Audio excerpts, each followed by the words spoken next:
अजमल आमिर कसाबला आज फाशी देण्यात आली। मात्र आजच्या दिवसातली सर्वात मोठी खबर ही कसाबला फाशी देताना जी गोपनीयता पाळली गेली ती होती।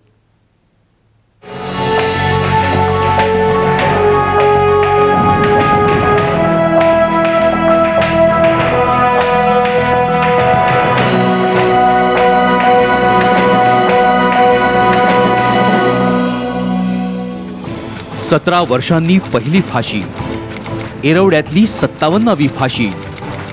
स्वतंत्र भारताच्या इतिहासात अत्यंत गुप्तपणे राबवलेलं असं ऑपरेशन एक्स, जे होतं क्रूरकर्मा कसाबला फाशी देण्याचं।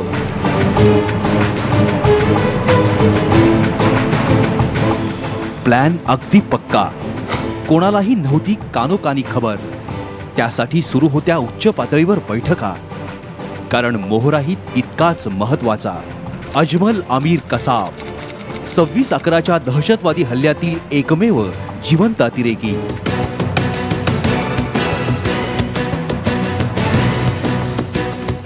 कसाबच्या फाशीची तयारी 8 नोव्हेंबर। देशात काही वेगळ्या हालचाली चालल्यात याची कोणाला कानोकान खबर नव्हती, पण राजधानी दिल्लीत सुरू होत्या महत्त्वपूर्ण बैठका। राष्ट्रपतींच्या टेबलावर महत्वाची फाईल आली, अशी फाईल जिच्यावरून आंतरराष्ट्रीय पातळीवर चर्चा झाली होती। ती फाईल होती कसाबच्या दया अर्जाची। राष्ट्रपती प्रणव मुखर्जी मात्र ठाम।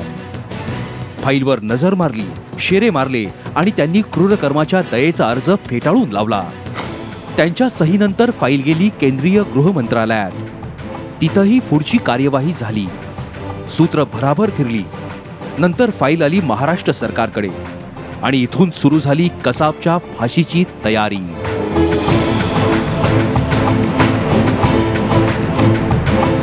अत्यंत गोपनीयपणे कसाबच्या हिसाबाची तयारी। 12 नोव्हेंबरला पुण्यात तयारी झाली। महत्वाच्या पोलीस अधिकाऱ्यांची गुप्त बैठक पार पडली। ऑपरेशन एक्स, इंग्लिश अल्फाबेट प्रमाणे 26 टप्पे, पण कारवाईचा टप्पा फक्त एक्स पर्यंत, म्हणून नाव ठेवलं गेलं ऑपरेशन एक्स।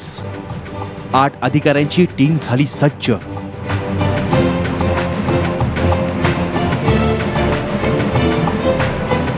अठरा नोव्हेंबरच्या मध्यरात्री 12 वाजता कसाबला आर्थरमधून हलवण्यात आलं।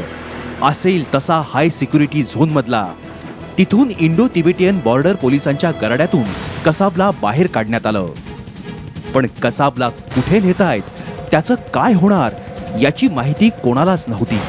सोबत होते क्राईम ब्रांचचे 6 गार्ड।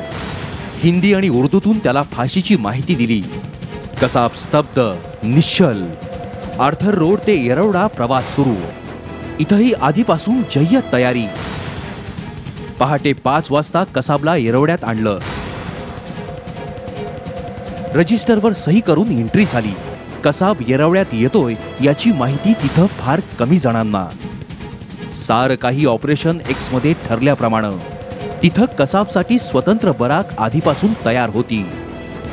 कसाबची मंगळवार फाशीच्या प्रतीक्षेतली, तर दुसरीकडे येरवड्यात फाशीची तयारी सुरूच।